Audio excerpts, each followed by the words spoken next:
Bonjour, F6AGV. Donc, on va continuer la prévision qui avait été commencée précédemment. Donc, je rappelle qu'on avait pris les données météo du site Ready de la NOAA. Alors, ces données, elles sont sur un autre PC. Donc, j'ai fait un transfert avec une clé USB. On peut travailler sur un seul PC, mais là, j'ai pris l'habitude d'en avoir un deuxième. Donc ici, je reprends donc mes fichiers, donc je retrouve mon codage et je vois que le numéro de fichier commence par 199, donc ça va me faciliter les recherches. Donc j'ai le 25 août 0Z H12. Ensuite, j'avais le 24 août 12Z H0. Donc ce sont les fichiers texte. Donc je les prends, je vais cliquer pour les conserver, voilà. Et le dernier qui sera le 25 12Z H24. Donc je vérifie si ce sont les bons fichiers. Oui, celui-là il est bon, celui-là et celui-là. Donc on va les transférer dans la racine de Balloon Track en faisant un copier-coller. Bon, chacun il a ses petites habitudes, mais bon, moi je travaille comme ça.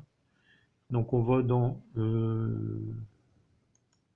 le disque C, on va dans les programmes et donc on est classé par centre météo, donc il s'agit de le ballon Herse-Monceau. Donc j'envoie les trois fichiers dans la liste, dans la racine de Balloon Track en faisant un coller.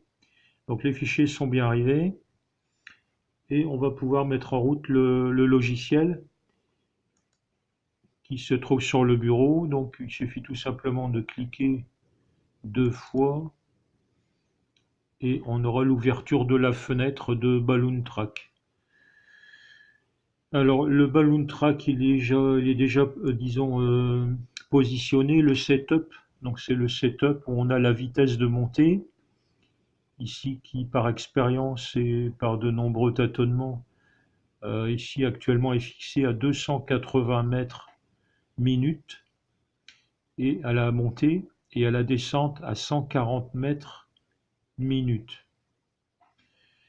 Ensuite, on a l'altitude d'éclatement, donc 33 000 mètres, le burst, donc c'est l'éclatement de l'enveloppe. Et on retrouve les positions géographiques, dont latitude 59,891 pour la latitude de Herse-Monceau, la station. Et bon, là, c'est un petit peu plus précis, on a trois chiffres après la virgule, enfin après le point, et 0,3165. Donc ce sont les coordonnées de la cabine. En fait, c'est une cabine automatique qui lâche le ballon hélium. Donc on sauvegarde et on va pouvoir aller chercher le premier fichier, donc Open, et on trouve assez facilement, puisqu'on finit par connaître le codage. Donc c'est un H24 12Z H0 et ça commence par 199. Voilà, donc on fait ouvrir, on attend un petit peu, enregistrer, bon, remplacer le fichier parce qu'il y a déjà une prévision existante précédemment et on a toutes les données qui correspondent au vol. On ne va pas trop s'y intéresser, mais on a un horaire de vol de 15 heures. Ensuite, donc ça c'est le point de départ. Et à l'arrivée, on se retrouve avec 18h36 pour l'atterrissage. Alors, on veut retrouver sur Balloon Track l'altitude, la distance parcourue, les vitesses de montée, latitude, longitude des points, etc., etc. Donc là, on va surtout s'intéresser à la trajectoire. Donc on clique sur Scan Map et on a une carte qui est déjà dedans, qui a été configurée. Cette carte, donc c'est la carte de l'Angleterre, donc Hermonseux se trouve ici. La montée en vert, l'éclatement et la descente en rouge, avec le point de chute ici qui, c'est ce qu'on avait dit tout à l'heure. La prévision nous indiquait la mer du Nord, donc sauf changement de dernière minute, un coup de vent exceptionnel. Apparemment, la radiosonde RS-41 va tomber à la mer, au large de la côte belge. Donc vous avez les coordonnées qui sont assez précises avec 5 chiffres après le point ou la virgule. Donc ici c'est 51 227 81 nord et 2 80 38 est. Le touchdown. Donc pas d'espoir pour aller à la chasse, à moins d'un décalage sur un espace de 12 heures, il peut y avoir un petit décalage. Donc ce serait plus prudent d'aller observer le vol en temps réel. Voilà, donc on va faire la deuxième trace. On va chercher le fichier suivant, qui était un fichier donc de la prochaine nuit. Donc ce vol n'a pas encore eu lieu. Donc c'est un 25 août.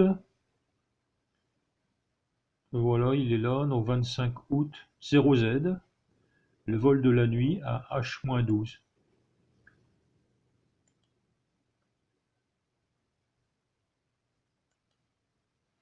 Voulez-vous le remplacer? Donc il y a déjà une prévision hier précédente.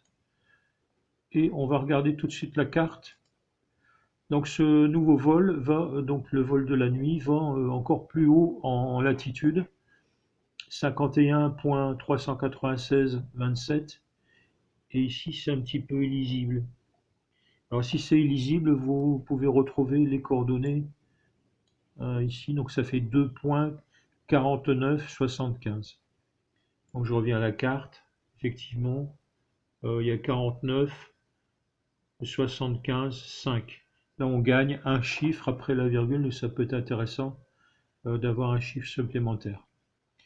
Enfin la troisième prévision, qui était celle du midi, demain midi, Open, le 25 août.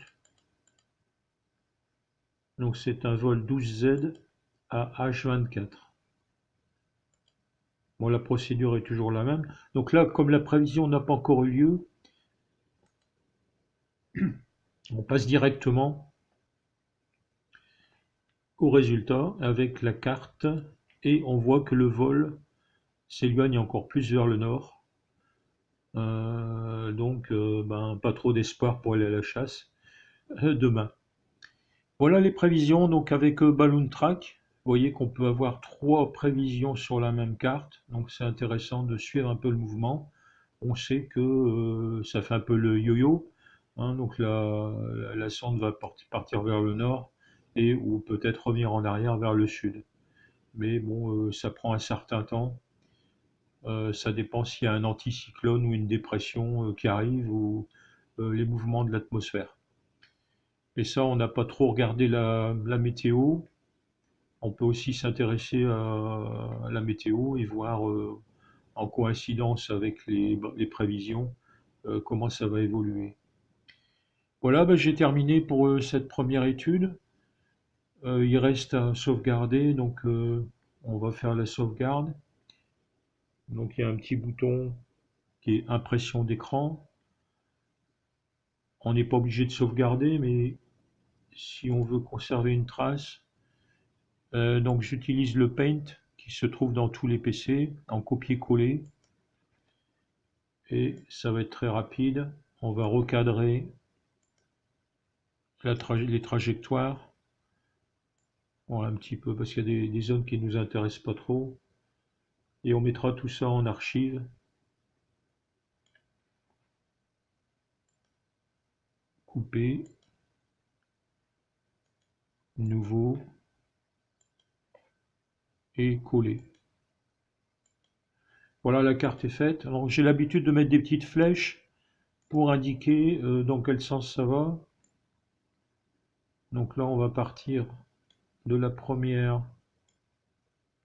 donc de hier, hier à midi, celle de cette nuit, la 0Z, et celle de 12Z là-bas, à H24. Voilà, vous avez vu comment sont faites les prévisions pour la station de Herse-Monceau. Et on peut aussi s'intéresser à d'autres stations et faire les mêmes procédures avec les logiciels. Voilà, à bientôt pour une autre prévision, ici F6 Alpha Golf Victor.